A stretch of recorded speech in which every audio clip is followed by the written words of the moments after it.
Hello students, this is part 9 of chapter electricity and concept of parallel.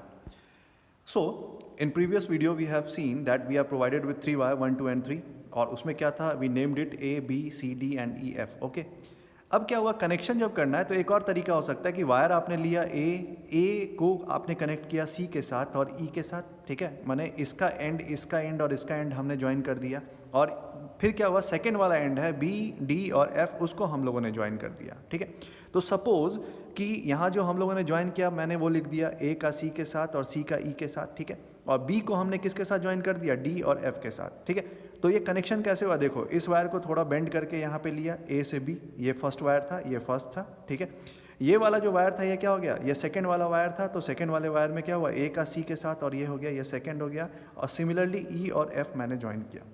ये already बताया गया है कि वायर कभी भी बिना रेसिस्टेंस के नहीं होता, तो we replace this wire with resistance, ठीक है। तो ये रेसिस्टेंस पहला था तो ये R1, ये AB के लिए, C और D के लिए क्या हो गया R2 और E और F के लिए क्या हो गया R3, ठीक है।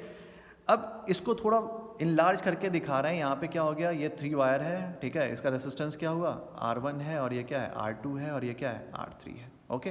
तो ये R1, R2 एंड R3, ठीक है। अब क्या हुआ, इसको हम लोगों ने यहाँ से बैटरी से कनेक्ट कर दिया V के साथ, ये पॉजिटिव टर्मिनल और ये निगेटिव टर्मिनल, ठीक है। तो जैसे ही यहाँ पे ये आगे बढ़ा, जैसे मान लो जैसे ही हम इसको ऑन करेंगे, इसको यूज़ करना शुरू करेंगे, तो यहाँ से क्या होगा, it will just give current I, ठीक है। अब याद करो मैंने पिछले वीडियो में कहा था कि जब भी कभी इस तरीके का कोई कंडीशन होता है तो you always have to think about a pipeline, pipe connection सोचना है, ठीक है। तो सपोज कि ये पाइप 1, पाइप 2, पाइप 3 ऐसे कुछ कनेक्टेड है और पीछे से जो करंट एंट्री कर रहा है वो क्या है, वो वाटर है, ठीक है। तो जैसे ही यहाँ ये वाटर, यहाँ से जो वाटर का सप्लाई हुआ, जैसे मान लो यहाँ पे 5 लीटर सप्लाई हुआ, ठीक है, तो ज़रूरी थोड़ी है कि इस पॉइंट पर जैसे ही आएगा तो वो 5 लीटर ही आगे बढ़ेगा, नहीं, यहाँ पे क्या होगा, ये 3 अलग अलग पाइप है तो यहाँ डिस्ट्रीब्यूशन हो जाएगा। तो मान लेते हैं कि ये जो I अमाउंट ऑफ करंट जो है it gets distributed as I1, I2 and I3, R1, R2, R3 के अकॉर्डिंगली। ये यहाँ पे क्या होगा, I1 आया, यहाँ पे क्या हुआ I2 आया और यहाँ पे क्या हुआ I3 आया। अब क्या हुआ, I1, I2, I3 ये दोनों क्या होगा, यहाँ पे जुड़ जाएंगे और फाइनली जैसे ये यहाँ जाएंगे तो यहाँ कौन आएगा, I1 भी आएगा, I2 भी आएगा और I3 भी आएगा। अब सोचो I1, I2, I3 किसके कौन था, आई था ना, यही ना आगे जाके स्प्लिट हो गया था, तो मतलब क्या हुआ, फाइनली क्या रिसीव किए, आई, ठीक है। और ये जो था मतलब हम फाइनली यहाँ क्या लिख सकते हैं, I is equal to I1 plus I2 plus I3, okay. तो मतलब क्या हुआ, ये एक आया, जैसे याद होगा पिछले वाले वीडियो में V is equal to V1 plus V2 plus V3 आया था, ठीक है। और जैसे ही ये यहाँ पे क्या होगा, फाइनली आ जाएगा और ये सिस्टम चलता रहेगा। अब यहाँ पे कंक्लूजन क्या हुआ, देखो यहाँ जो तीन स्टूडेंट्स हैं, जो पिछले एग्जाम्पल में हम लोगों ने बात किया था कि 3 स्टूडेंट है जिनका क्या है, इनका डायरेक्ट कनेक्शन टीचर के साथ है। टीचर कौन है, V है, यहाँ पे और यहाँ, माने कि दोनों का एंड जो है वो टीचर, देखो यहाँ ये AB जो है पॉजिटिव साइड में A से कनेक्टेड है और B जो है वो निगेटिव से सीधा कनेक्टेड है।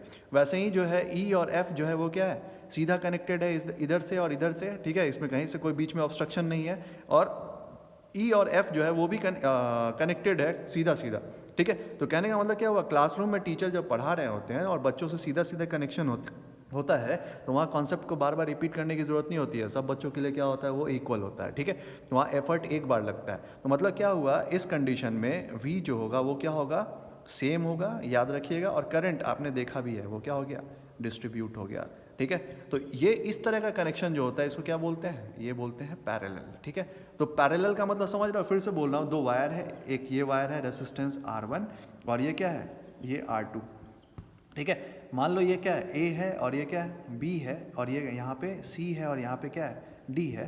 तो अगर C को B से कनेक्ट किए, मतलब इसको इसके साथ कनेक्ट किए तो ये सीरीज, ठीक है, तो ये हो गया। और अगर मान लो इसको इसके साथ कनेक्ट कर दिए, ठीक है, और इसका जो कनेक्शन है इसके साथ कर दिए, तो ये वाला और ये वाला जो होगा ये क्या होगा, पैरेलल होगा, ठीक है।